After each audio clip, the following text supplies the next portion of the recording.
학생이 본인의 방 안에서 목을 맨 상태로 사망한 채 발견이 되었습니다. 유가족이 피보험자의 핸드폰을 확인을 해봤고 친구가 나눈 이제 카카오톡 내용을 이제 봤는데요.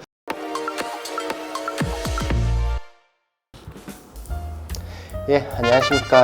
부부 손해사정사입니다. 우리 어렸을 때 그 친구들이랑 이제 학교에서 쉬는 시간에 목을 졸라서 기절시키는 이제 놀이를 하신 분들이 계실 텐데, 저도 이제 중학교 때 몇 번 이제 해봤던 기억이 있는데요. 상당히 이제 위험한 놀이기는 한데, 그때 당시에는 뭘 몰라가지고 이제 몇 번 했었던 기억이 있습니다. 경동맥 이 부분을 이제 압박해서 순간적으로 기절 상태를 만드는 놀이인데요. 이와 관련해서 이제 사망보험금에 관한 법원 판결이 있어서 한번 소개를 해보려고 합니다. 사실관계를 보면은 피보험자인 학생이 본인의 방 안에서 목을 맨 상태로 사망한 채 발견이 되었습니다. 사망 당시에 발행되었던 사체 검안서에도 자살로 판단이 되었고요. 경찰 기록에서도 자살이라고 판단하여 내사를 종결하였는데요. 이 내용만 가지고는 이제 본인 스스로 사망하였다는 사실을 의심할 수밖에 없고, 만일 자살이라고 한다면은 유연성이 존재하지 않기 때문에 보험회사로부터 상해 사망 보험금을 수령받을 수가 없게 됩니다. 그런데 장례 후에 이제 유가족이 피보험자의 핸드폰을 확인을 해봤고 친구가 나눈 이제 카카오톡 내용을 이제 봤는데요. 그 내용에서는 기절놀이와 관련해서 친구와 대화를 나눈 내용들이 있었습니다. 기절놀이 다음에 또 해봐야겠다 이런 내용들이 좀 있었다고 하는데요. 이에 이제 유가족은 그 사체 검안서를 발행한 의사에게 이 카톡 내용을 보여주면서 과연 이게 자살이 맞는지에 대해서 재차 문의를 했었고요. 카톡 내용을 확인한 의사는 자살이 아니라 기절놀이 방법으로 목을 매던 중에 사고로 사망한 것으로 봐야 하고, 따라서 의도성 여부는 비의도적인 것이다 라는 소견서를 발급을 하게 되었습니다. 즉 시체검안서에서 자살한 내용을 완전히 뒤집은 그런 소견서를 이제 발행을 하게 되었고요. 또한 이런 이제 소견서를 바탕으로 경찰서에 다시 수사를 의뢰를 했고요. 경찰에서도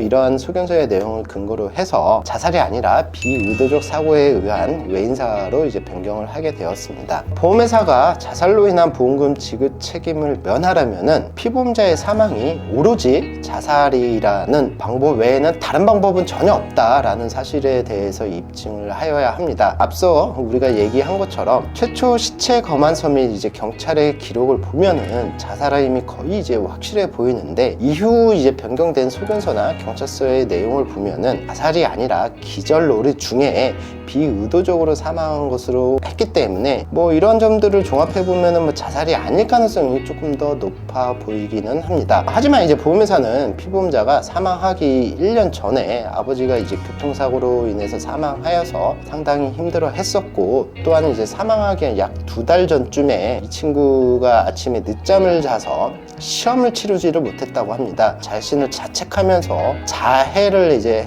다고 하는데, 이러한 점을 들어서 이번 사고도 마찬가지로 자살이다라고 이제 주장을 하게 되었습니다. 그런데 이제 법원에서는 피보험자가 사고 당시 자살을 시도할 만한 그런 동기가 없었고 기절놀이를 하던 중에 사망했을 가능성이 가장 높다. 그리고 일반적인 상식에 비추어 볼 때 피보험자의 사망이 자살이 아닐 가능성에 대한 합리적인 의심이 들지 않을 만큼 보험회사가 입증했다고 보기 어려워 보험금을 지급하라고 판단을 하였습니다. 이처럼 이제 보험금 청구를 할 때는 사실관계를 얼마나 잘 입증하느냐가 굉장히 중요하게 되는데요. 단지 어떠한 사실이 있었다는 주장만으로는 이제 부족을 하게 되고요. 그러한 사실을 뒷받침할 만한 자료를 충분히 확보를 하셔야 됩니다. 이 사건 역시 카카오톡이라는 결정적인 자료가 있었기 때문에 보험회사로부터 상해 사망 보험금을 지급을 받을 수 있다라는 그 법원 판결을 받게 되었는데요. 이처럼 어떠한 보험금을 청구를 하기 위해서는 그에 맞는 입증 자료가 반드시 필요하기 때문에 이 부분은 꼭 고민을 하셔야 될 것 같습니다. 이상 이제 사망 보험금과 관련해서 법원 판결에 대한 내용을 살펴봤고요.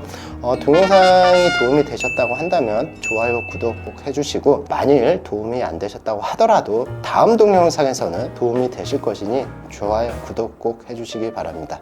예, 감사합니다.